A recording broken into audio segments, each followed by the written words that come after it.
Mayat para peserta di game keempat dibersihkan. Kemudian, frontman menghubungi staff, bertanya tentang status si penyusup. Staff menjawab kalau dia belum ditemukan.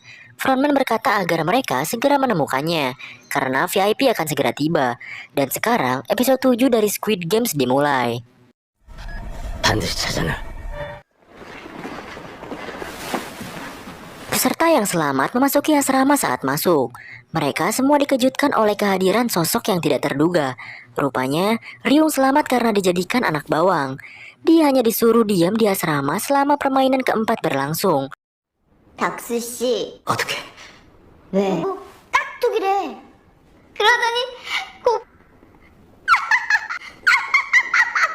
Kembali pada frontman yang mengangkat telepon lagi. Dia mengabari bahwa tuan rumah menunggu kedatangan VIP. Frontman menyadari sesuatu yang ganjal. Ia pun berbalik dan menyiapkan pistolnya. 한 가지 실수를 했다고. Dia berkata bahwa dia selalu meletakkan gagang telepon dengan terbalik.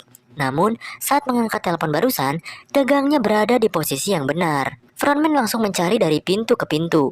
Ia pun tahu bahwa pistol yang Jungwoo pakai merupakan pistol dari kepolisian, karena menggunakan peluru pistol Smith dan Wesson M60.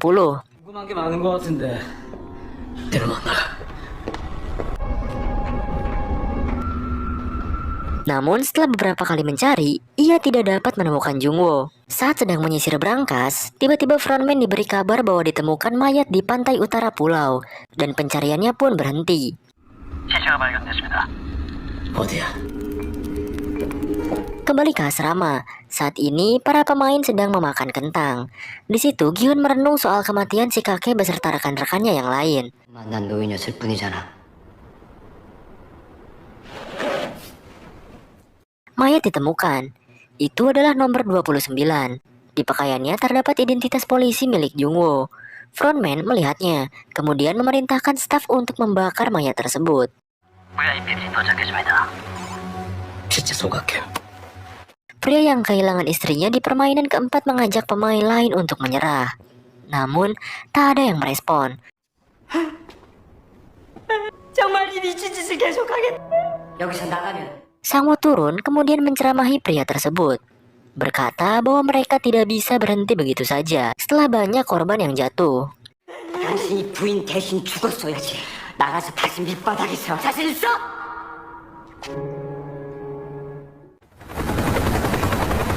Para VIP tiba menggunakan helikopter. Frontman menemukan tuan rumah yang menggunakan topeng burung hantu dan mengabarinya terkait kedatangan mereka. VIP들께서 도착했습니다. Para VIP yang menggunakan topeng hewan keluar dari lift. Frontman menyambut mereka menggunakan bahasa Inggris.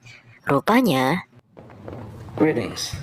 And overseas all matters here. I find it hard to believe the host would miss an Problem happen here? Not at all. semua VIP tersebut merupakan orang asing.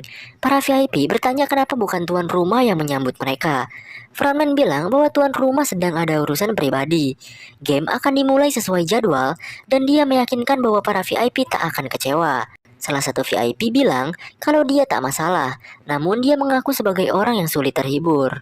Mereka pun masuk ke dalam ruangan. Sementara di dalam kotak terlihat Jungwoo yang baru saja mengintip.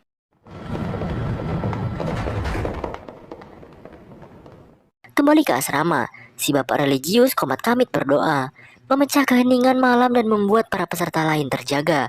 Para VIP memasuki ruangan mereka yang tampak mewah. I'd hate to ruin the fun for everyone. Shit. Well, that's why we came Salah satu dari mereka bertanya tentang permainan selanjutnya. Namun, frontman bilang dia tidak mau merusak kesenangan dengan memberitahunya. VIP mengaku bahwa kontes di Korea adalah yang terbaik. Apakah Squid Game diadakan juga di negara lain?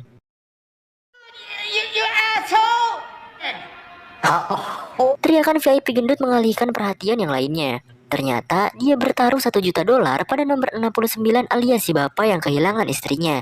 Dan gini, yang terlihat di layar adalah si bapak yang sudah siap dengan tali di lehernya. Sepertinya dia sudah putus asa dan berniat mengakhiri hidupnya. VIP gendut ditanya kenapa dia memilih 69, dan dia hanya menjawab kalau angka tersebut indah. Sudah jelas pikiran VIP gendut ini cabul, cuy. Oh, you dirty dog. Yeah, you. When everything's ready. Kemudian, frontman meminta para VIP beristirahat dan bilang dia akan menjemput mereka setelah semuanya siap.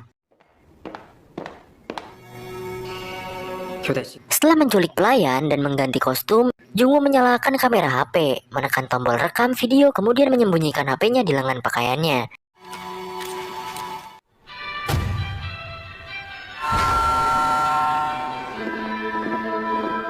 Para pemain bangun, dikejutkan dengan kedatangan para staf yang membawa peti. Dan ternyata saat Gi-hun menoleh,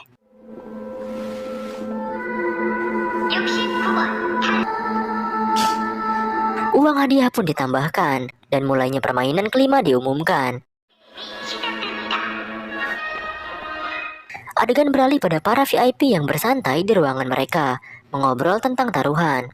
Jungwoo dipanggil oleh salah satu VIP dan memberikan segelas minuman kepadanya. Saat Jungwoo pergi, VIP tersebut melirik Jungwoo dengan misterius. Karena tak sabar, VIP barusan menyuruh frontman untuk segera memberitahu permainan selanjutnya.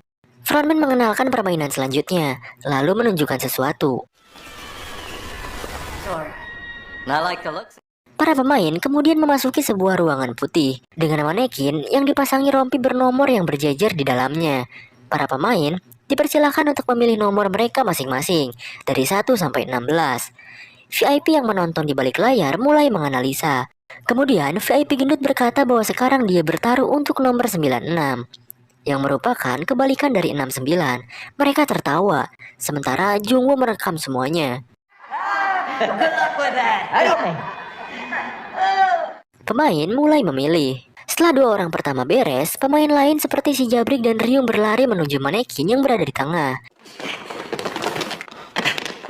menyisakan nomor paling awal dan akhir. Peserta yang tersisa kebingungan. Kemudian, atas permintaan VIP, mereka pun diberi petunjuk berupa arahan bahwa nomor yang mereka ambil adalah nomor urut mereka dalam melakukan permainan nanti. Gi-hun mulai maju dan menghampiri nomor paling awal. Namun, dia berhenti karena bimbang. Sementara, Gi-hun sibuk berpikir. Peserta lain mengambil nomor urut yang belakang, menyisakan nomor 16.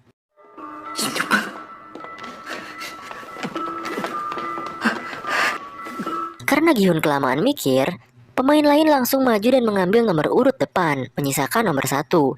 Gi-hun semakin bimbang, karena pilihan nomor urut bisa sangat berpengaruh di permainan selanjutnya. Maju paling awal, dia jadi kelinci percobaan, sementara maju di akhir, dia bisa kehabisan waktu. Di tengah kebingungannya, bapak-bapak nomor 96 yang dipilih VIP gendut menghampiri Gi-hun dan meminta agar dia diberi nomor urut 1. Dia bercerita bahwa dia tidak mau terus sembunyi di balik orang dan maju belakangan. Dia ingin percaya diri. Karena terus dibujuk, akhirnya Gi-hun mengalah dan memberikan posisi tersebut. First 69. Namun di sisi lain, VIP yang memasang taruhan pada nomor 96 justru malah tidak senang dan khawatir akan kalah lagi. The game will begin. Yeah. Game kelima pun dimulai. Kali ini permainannya adalah meloncati jembatan yang terbuat dari potongan kaca. Di jembatan tersebut ada dua kaca, yaitu kaca biasa dan kaca keras. Pemain harus menebak terlebih dahulu sebelum meloncat agar tidak menginjak kaca yang mudah pecah. Gampang kan? Kalau salah ya jatuh, kalau benar ya selamat gitu. Si bapak nomor 96 tampak tegang. Dia memandang Gi-hun yang sekarang memiliki nomor urut 16 dengan wajah menyesal. Dengan terpaksa, si bapak ini harus melompat duluan dan jadi kelinci percobaan. Si VIP gendut mengamati nomor 96, kemudian mengumpat karena kesal. Dia meminta untuk dibawakan whisky lagi. Jungwoo pun menghampirinya. Saat Jungwoo hendak pergi, VIP itu menahannya dan meminta agar Jungwoo tetap berada di situ supaya tidak usah dipanggil lagi. Jungwoo menolak dengan alasan harus melayani VIP lain. Tapi kemudian, VIP gendut bertanya apakah VIP lain keberatan. Mereka mengizinkannya.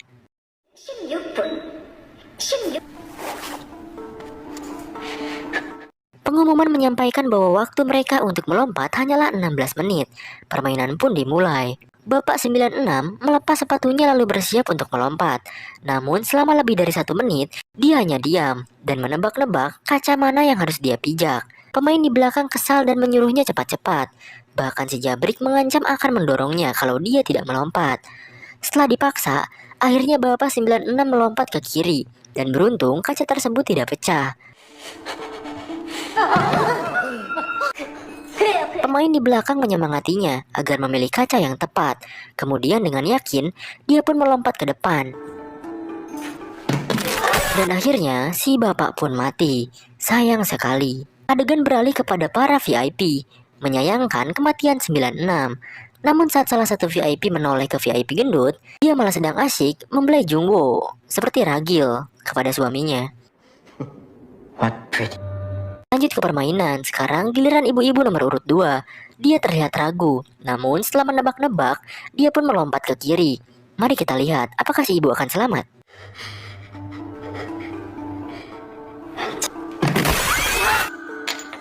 Sayang sekali. Sekarang giliran nomor urut 3, yaitu si guru matematika yang kemarin mengajak Gi-hun. Sebelum melompat, dia mulai menghitung kemungkinan keberhasilan tebakannya, mengabaikan peserta lain yang berteriak menyuruhnya cepat-cepat. Setelah beres, ia pun tertawa dan mengumpat karena kemungkinan berhasilnya sangat kecil. Setelah menghela nafas, dia melompat.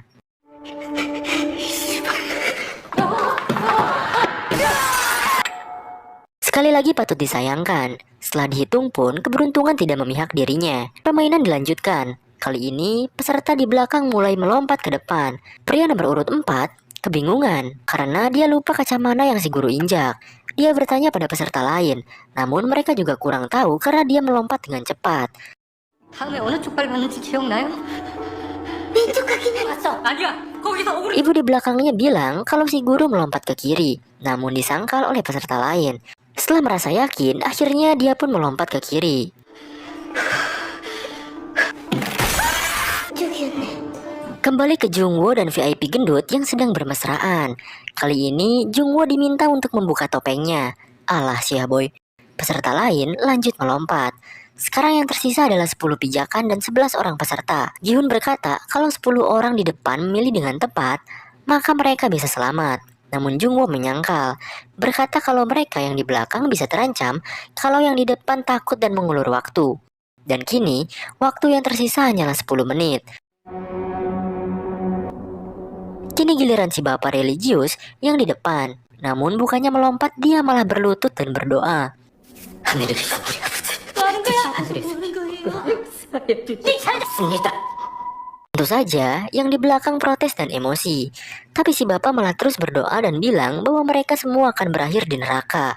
Si nomor 8 khawatir dan meminta nomor 7 untuk segera membuat si bapak maju. Kalau tidak, dia akan mendorongnya. Bang Jabrik pun ikut mengancamnya. Dengan terpaksa, dia pun melompat ke arah si bapak, lalu memaksanya untuk segera melompat. Namun, justru ini yang terjadi. Si bapak nyengir dan memanfaatkan kesempatan yang terbuka di depannya. Dia melompat lalu berterima kasih kepada Tuhan. Tapi... ya, ngeselin sih emang. Si Jabrik ikut maju. Pria di depannya ketakutan dan meminta Jabrik agar tidak mendorongnya. Jabrik pun berkata bahwa dia tak akan melakukannya karena ingin si pria selamat agar dia juga bisa hidup. Pria tadi maju dengan selamat. Dan kini peserta yang di belakang mulai melompat ke jembatan kaca.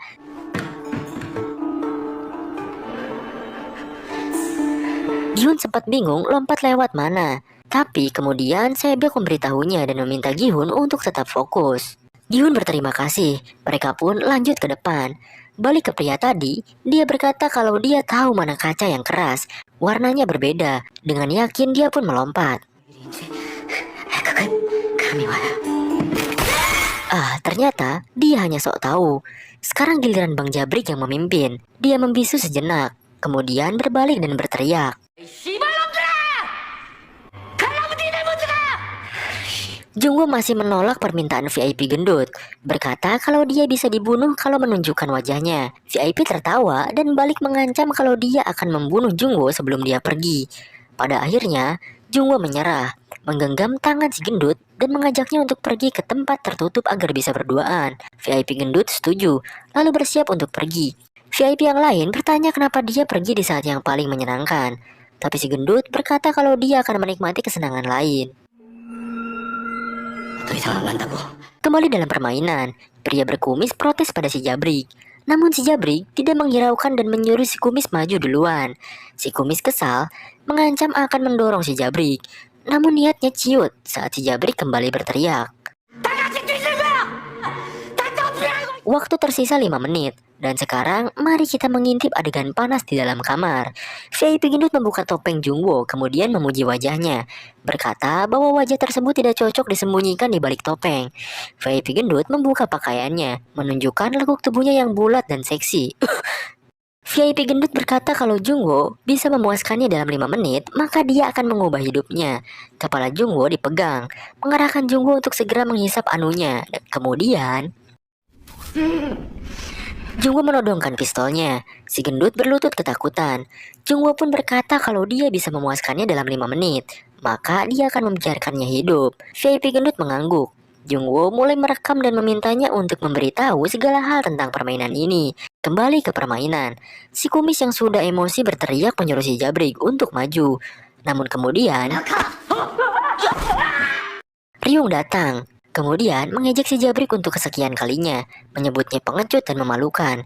Si Jabrik tak gentar dan balas mengejeknya. Mereka terus cekcok hingga pada akhirnya Ryung menyuruh si Jabrik untuk minggir. Si Jabrik terkekeh tak percaya. Namun Ryung memastikan perkataannya, berkata bahwa dia tak mau hanya berdiri bersama pengecut sepertinya sampai mati.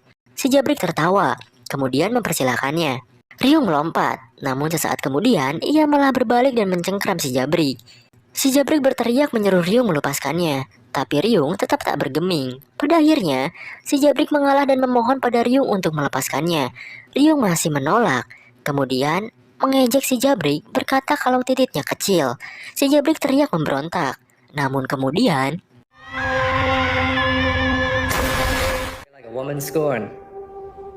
Ryung berhasil menepati janji untuk membunuh si Jabrik.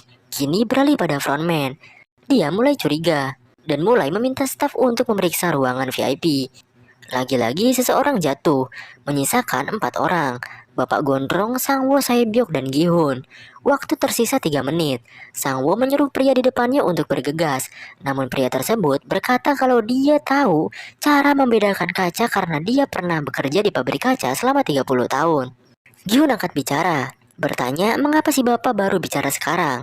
Si bapak memotong, berkata bahwa mereka mencoba membunuhnya tiap ada kesempatan. Bapak Gondrong lanjut melompat. VIP bertanya apakah Bapak Gondrong benar-benar bisa membedakannya. Frontman mengiyakan fakta tersebut. Salah satu VIP pun kecewa, berkata bahwa kalau begitu jadinya tidak menyenangkan. Frontman langsung mengakali hal tersebut dengan mematikan sebagian lampu. Jadi Bapak Gondrong tidak bisa melihat kacanya lagi. Di sisi lain, staf yang diutus frontman menemukan VIP gendut tergeletak di lantai. Frontman menanyakan kondisinya, dan ternyata VIP tersebut sedang pingsan dan masih hidup. Waktu hanya tersisa 1 menit. Sangwoo menyuruh Bapak Gondrong supaya lebih cepat. Bapak Gondrong bilang kalau dia perlu mendengarkan suaranya, jadi dia perlu sebuah objek yang bisa dilempar. Gi-hun kebetulan masih menyimpan kelereng pemberian si kakek di sakunya. Kemudian mengopernya pada Saebyok hingga ke Bapak Gondrong. Kelereng langsung dilempar. Namun, si bapak bilang dia butuh 1 lagi untuk mendengar suara yang kanan. Di sisi lain, frontman mulai mencari keberadaan Jungwoo. Dia pun mengecek kotak yang digunakan Jungwoo untuk bersembunyi di awal. Rupanya, di dalamnya terdapat tangga tersembunyi. Saat itu juga, frontman dan Jungwoo saling bertatapan. Waktu tersisa 20 detik. Sangwoo pun melompat mendekati Bapak Gondrong. Dan kemudian waktu hanya tersisa 10 detik. Sangwoo, Saebyok, dan juga Gi-hun langsung bergegas lompat ke depan. Dan tepat sebelum waktu habis, Gi-hun berhasil mencapai garis finish. Serpihan kaca yang berterbangan menggores kulit mereka. Bahkan Gi-hun tampak mendapat goresan yang cukup serius di tangannya. Adegan beralih pada para staf yang sampai ke tempat pelarian Jungwoo. Mereka melapor bahwa Jungwoo sudah pergi menyelam melalui gua bawah laut. Frontman segera memberi perintah untuk melacak dan menyiapkan perahu. Kamera memperlihatkan Jungwoo yang sedang menyelam, namun di punggungnya ada sebuah kedipan cahaya merah. Ternyata itu adalah sebuah alat pelacak yang kini dimonitor oleh frontman yang sedang mengejarnya di atas kapal. Setelah melewati game penyeberangan kaca, pemain yang tersisa hanya tinggal 3 orang saja. Pada episode ke-8, Squid Game dimulai dengan turunnya 3 finalis dengan jejak darah yang mengikuti mereka akibat dari pecahan kaca setelah game sebelumnya. Ketika mereka kembali ke asrama, Jong-ho berhasil kembali ke pulau dan ponselnya yang disimpan dalam tas kedap air ada bersamanya dan aman. Sepertinya dia menyimpan semua bukti mengenai apa yang terjadi di sana. Jong-ho berusaha mencari sinyal dan menghubungi rekan polisinya untuk meminta bantuan dan memberikan informasi terkait dengan permainan gila ini. Tak berselang lama, Jong-ho berhasil menemukan sinyal dan berhasil menghubungi rekannya. Namun kondisi tersebut tidak bertahan lama karena pria bertopeng dan anak buahnya semakin dekat dengan dirinya. Alhasil dia mencoba mengirimkan semua bukti video yang dia ambil saat dia berada di lokasi. Akan tetapi dia menemui kegagalan saat mengirim file karena kondisi sinyal yang sangat buruk. Tak berselang lama, salah satu bawahan pria bertopeng berhasil menemukan Jong-ho dan mengejarnya kembali. Jong-ho mengalami masalah saat pria bertopeng dan anak buahnya berhasil menyudutkan Jong-ho ke sebuah tebing yang curam.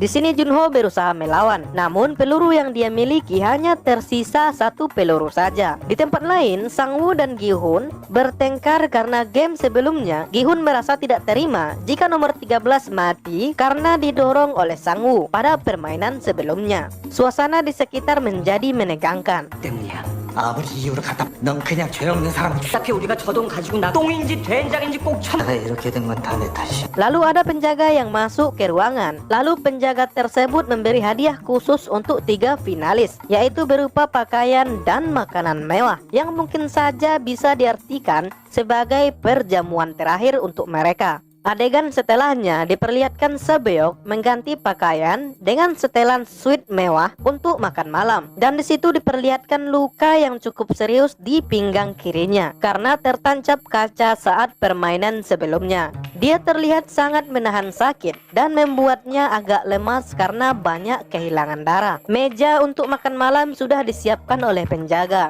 Suasana yang penuh kewaspadaan sangat terasa. Hal itu terasa karena ketiganya duduk di meja segitiga yang saling berhadapan. Penjaga meyakinkan bahwa ini adalah jamuan untuk 3 finalis karena sudah sampai di babak ini. Setelah makanan utama mereka selesai, mereka masing-masing diam dan saling menatap satu sama lain. Lalu penjaga yang membersihkan peralatan makan sengaja meninggalkan pisau di atas meja. Setelah itu mereka kembali ke asrama. Di sini Sabeok baru saja makan malam dan Gi-hun memutuskan untuk duduk di sampingnya. Dia berjanji akan mengalahkan Sang-woo dan membagi uang secara adil dengannya. Ketika Sang-woo tertidur, Gi-hun pun berpikir untuk membunuh teman lamanya itu. Tetapi di sini Sabeok melarangnya dan menyuruh Gi-hun untuk menyerahkan nasib mereka ke arena selanjutnya. Namun di sini Sabeok telah terluka parah. Darah mengalir deras dari lukanya yang terbuka, yang sejauh ini telah ia sembunyikan. Namun sekarang wajahnya memucat dengan cepat. Di sini Gi-hun mencoba mendapatkan bantuan dari para penjaga.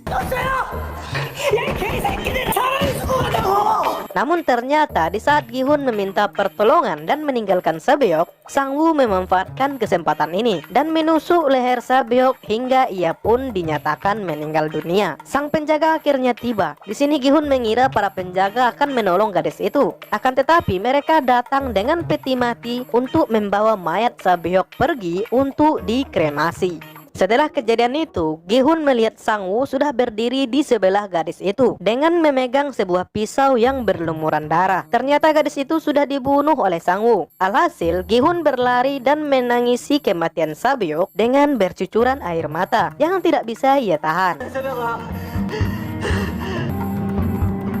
Setelah itu Gi-hun marah dan ingin membalas dendam kematian Sabeok kepada Sang-woo. Akan tetapi mereka dilerai oleh penjaga dengan senjata yang diarahkan ke kepala mereka masing-masing. Shin pun berpindah ke Jong-ho.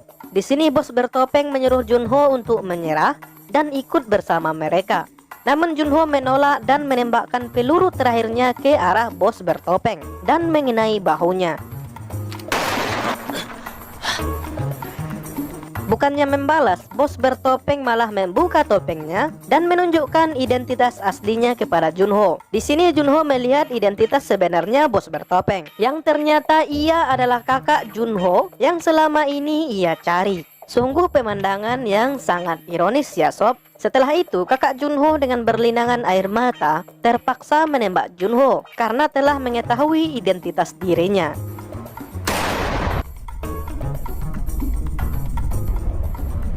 Dan Junho pun terjatuh ke tebing dan tenggelam di lautan. Setelah kejadian ini, pria bertopeng merasa kalau yang ia lakukan kepada Junho adalah salah. Ia tidak menyangka ia akan menembak adiknya sendiri. Padahal sebelumnya, ia telah mendonorkan satu buah ginjalnya kepada Junho karena selama ini Junho memiliki ginjal yang rusak. Dan alasannya untuk hidup selama ini adalah untuk melihat adiknya hidup dengan bahagia walaupun ia harus bekerja di game laknat ini. Pada episode ke-9, game yang akan dimainkan bernama Squid Game atau permainan cumi-cumi. Gi-hun ataupun Sang-woo mereka sudah sering memainkan game tersebut sejak kecil. Mereka tidak menyangka bahwa kali ini mereka harus bertarung dan membunuh satu sama lain.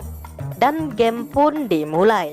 Panitia memberi pilihan pada mereka untuk memilih bentuk segitiga atau kotak dalam pelemparan koin. Koin tersebut akan menentukan siapakah yang akan menjadi penyerang dan siapa yang menjadi penjaga. Alhasil Gi-hun pun berhasil memilih kesempatan untuk memilih dan ia pun memilih untuk menjadi penyerang. Itu artinya Sang-woo akan menjadi penjaga dalam permainan tersebut.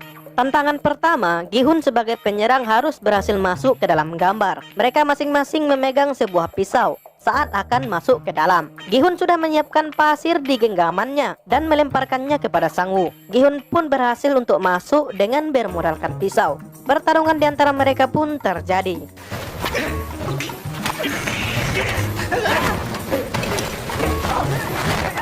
Gi-hun sempat berhasil melumpuhkan Sang-woo. Namun Sang-woo tidak menyerah begitu saja. Ia pun mengambil pisaunya yang sudah terjatuh dan menusukkannya ke arah kaki dan bagian perut Gi-hun. Di sini Gi-hun pun mulai tidak berdaya. Di sini Sang-woo memanfaatkan kesempatan untuk membunuh Gi-hun saat itu juga. Namun saat hendak menusuk Gi-hun dengan pisau, Gi-hun pun berhasil menahan pisau tersebut dengan telapak tangannya. Gi-hun pun menghajar Sang-woo habis-habisan. Saat pisau sudah di tangannya, Gi-hun mencoba untuk menusuk Sang-woo. Namun ternyata di sini Gi-hun masih teringat tentang persahabatan mereka berdua. Pisau itu pun Gi-hun tancapkan ke tanah di samping kepala Sang-woo.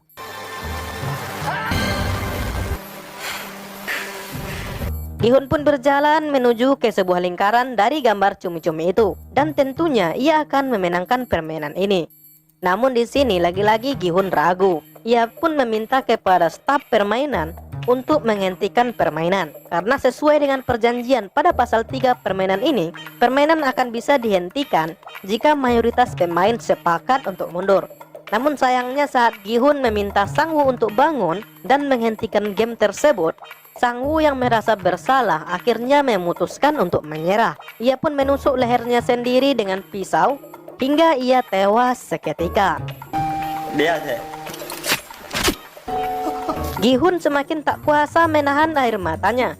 Namun begitu, ia adalah pemenang sebenarnya dari permainan ini. Singkat cerita, kini Gi-hun sudah akan dikembalikan ke tempat tinggalnya. Saat terbangun, ia sudah berada di pinggir jalan. Kemudian ia pun mencoba untuk mengecek kartu ATM-nya. Saat itu ia mencoba mengambil uang sebesar 10.000 won. Dan ia pun melihat sisa saldonya yang masih tersisa. Ternyata saldonya masih tersisa sebesar 456 miliar won. Itu artinya hadiah dari Squid Game itu pun benar-benar menjadi miliknya. Gi-hun pun segera menuju ke rumahnya. Namun sayangnya saat tiba di rumah, ia melihat ibunya sudah terbaring di lantai dan meninggal dunia. Singkat cerita, 1 tahun kemudian, Gi-hun pun masih belum bisa melupakan semua yang terjadi pada dirinya. Suatu hari, Gi-hun menerima undangan dari seseorang dari pihak bank. Ternyata selama ini uang sejumlah 456 miliar won sama sekali belum Gi-hun gunakan. Di sini pria itu menawarkan kepada Gi-hun untuk memindahkan uang tersebut ke tabungan khusus PPIP. Namun di sini Gi-hun tidak banyak bicara. Ia justru meminjam uang kepada orang itu sebesar 10.000 won dan pergi begitu saja. Saat ia tengah melamun, tiba-tiba ada seorang ibu-ibu yang memberi bunga. Namun di sana terselip pesan yang tertulis sebuah alamat dari seorang yang belum diketahui. Gi-hun pun mengunjungi alamat tersebut. Di sana ia sangat terkejut karena orang yang mengundangnya ternyata sang kakek, salah satu partnernya dalam permainan Squid Game. Gi-hun pun masih belum percaya bahwa itu benar-benar sang kakek. Namun di sini sang kakek pun menjelaskan semuanya. Ternyata dalang sebenarnya dari Squid Game adalah sang kakek itu sendiri. Ia melakukan itu semua hanya karena untuk bersenang-senang menghabiskan sisa usia dan uangnya. Menurut sang kakek, untuk orang yang sepertinya yang terlalu banyak uang pasti akan merasakan kebosanan dan mencari cara untuk bersenang-senang. Gi-hun yang mendengarnya sangat kecewa dan sangat marah terhadap sang kakek. Ia pun berniat akan membunuhnya saat itu juga. 당장 죽여버릴 수도 있어. 그럼 자네는 영영 게임을 Namun sebelum itu sang kakek menawarkan satu permainan lagi kepada Gi-hun. Ia menunjuk kepada seorang tunawisma yang berada di luar. Sang kakek meminta Gi-hun untuk bertaruh dengannya. Jika ada seseorang yang menolong tunawisma tersebut sebelum tengah malam, maka Gi-hun akan menjadi pemenangnya dan ia boleh membunuh kakek tersebut. Namun jika tidak ada seorang pun yang berniat menolong tunawisma itu, maka sang kakek akan menjadi pemenangnya. Dan ia hanya ingin Gi-hun tahu bahwa tidak ada manusia yang masih bisa dipercaya di dunia ini.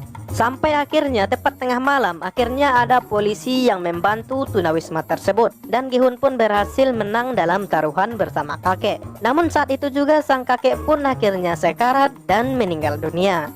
Waktu pun berlalu, singkat cerita ia pun memutuskan untuk memperbaiki diri, terutama penampilannya. Itu dilakukannya karena dia ingin mengunjungi putrinya yang berada di Amerika.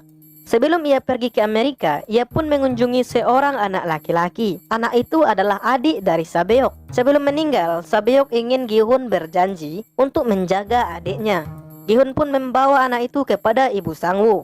Saat akan pergi, ia menitipkan satu koper uang untuk ibunya Sang-woo tersebut. Gi-hun kini sudah siap untuk pergi ke Amerika. Namun saat di bandara, ia kembali tak sengaja melihat seseorang di stasiun. Ia adalah orang yang sama saat dirinya akan mendaftar jadi peserta di Squid Game sebelumnya. Gi-hun mencoba mengejarnya, namun sudah terlambat. Lalu ia memperingati seseorang yang sempat bertemu dengan orang itu untuk tidak ikut dalam permainan yang ditawarkan oleh orang tersebut. 그건 되나요?